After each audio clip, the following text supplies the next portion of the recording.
Alright, we're headed up to Lutsen, which is in Minnesota. We're going to check that out for skiing. So we hit the road on spring break.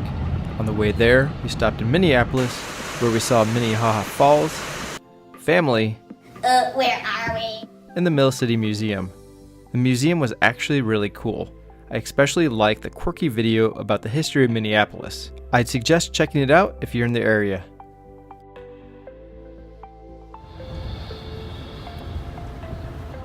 Our next stop was Duluth, where we checked out the trading post, which was interesting, but probably nothing I'd go back to. The span between Duluth and Lutsen is full of all sorts of treasures. Betty's Pies and Two Harbors had some, well, great pie. If you stop in, I'd suggest getting a pie shake using a slice of the 5-layer chocolate cream pie. It was amazing. Next up was Gooseberry Falls State Park. There's great scenery if you take the easy hike, which we found out wasn't so easy in the winter when it's covered in ice. Split Rock Lighthouse State Park was also a cool sight to see.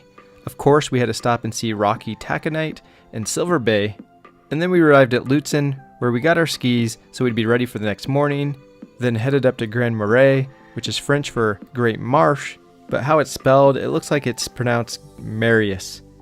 There, we stopped at my sister's place, since it was featured on the Travel Channel's Bizarre Foods with Andrew Zimmern. Alright, we're here at my sister's place and I got the Goober Burger, which could be disgusting, I don't know. It's got peanut butter and mayo or something like that on there, so we'll find out, but we'll try it. I mean, it tasted like good peanut butter. It's alright. Be careful in the evening because we saw over 60 deer on that short drive back to the hotel. In Lutsen, we stayed at Eagle Ridge. The size of the accommodations was great. There was tons of room for the 5 of us, and of course, all 3 of the kids decided to sleep on the top bunk and leave the other beds free. The room didn't come without its quirks. The deadbolt didn't lock, our bedroom door didn't latch, and the best of all was the pan that was provided in the kitchen was too big for the oven to shut. The quirks were easy to forget based on the size of the room, the location, and the view. The next morning at 9:30 when they opened, we started off with the kids at the Magic Carpet area, as this was their first time skiing.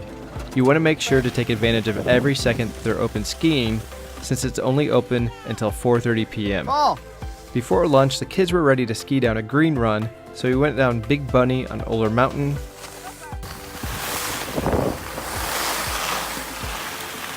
And from there, we had the amazing benefit of skiing right up to our lodging for lunch. It was great to be able to take off our boots and warm up for a short bit before heading out. If you do ski in and ski out, you have to be good enough to ski down a narrow green and a short portion of a blue to get to the lift. Luckily, the kids were good enough to do this by lunchtime. Let me give you a lay of the land. The resort has 4 mountains. Oler Mountain has a few runs that are more geared towards beginners. Eagle Mountain is right next to it and has a mix of mainly blues and blacks with a green run that you can take as well. There's a road that splits the runs in half with a tunnel and a bridge to ski under and over the road. Moose Mountain is probably one of my favorites, but it's a ways away. To get there, you need to take a very long catwalk called Moose Access. If you're decent and can tuck for about 4 minutes, you can make it all the way to the lift without cross-country skiing. The other option is to take the gondola from Eagle Mountain across to the top of Moose Mountain. I'd suggest doing that if you have kids or if you're not a great skier. Once you are there, you can check out the Summit Chalet at the top, where you can see great views and grab a bite to eat.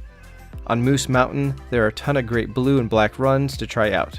If they are open, which they were when we were there, there's also some double black diamonds that are rather steep off the backside. If you ski through the tunnel on Eagle Mountain, you can also go over to Mystery Mountain, which has a few runs that are mainly blue. For beginners, our kids' favorite runs was Morgan on Eagle Mountain, down to the bridge run. It's fairly long, nice and easy with a few quicker parts. Their second favorites were a combination of the Cascades and Meadows on Moose Mountain. There you could put together a lot of different combination of steeper and flatter areas, and the little part at the end was a bit more steep for them, but they had a blast with it. The reason why we decided to ski at Lutsen in the first place was due to the large number of runs, the length of their runs, and their history for being open until mid-April.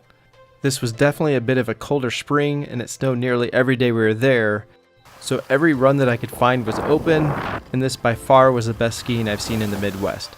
But it's still not quite Colorado. After we finished skiing each day, we swam in their outdoor heated pool and hot tub. It was quite fun while it was snowing. Make sure to comment below and let me know your favorite ski location in the Midwest, and subscribe if you want to watch more videos just like this one. This has been Paul with Lutsen. Thank you for watching. Hey, it's Paul here on the Friendly Reviewer. We picked up these really cheap goggles on Amazon. We're trying them out. We're just skiing for a couple days. They're working pretty well. They haven't fogged up on me. They keep the sun out of the way. They look decent. Not quite as good as the premium ones, but if you're just going for a couple days, they're worthwhile picking up, so I'd give them a try. One more fun little thing here. This is my wife in the net at the bottom of the magic carpet area. She's actually a really good skier, but we were getting ready for some family pictures and she kind of got slid into that net there and got cut up on it. It was a lot of fun, and of course I had to take a picture.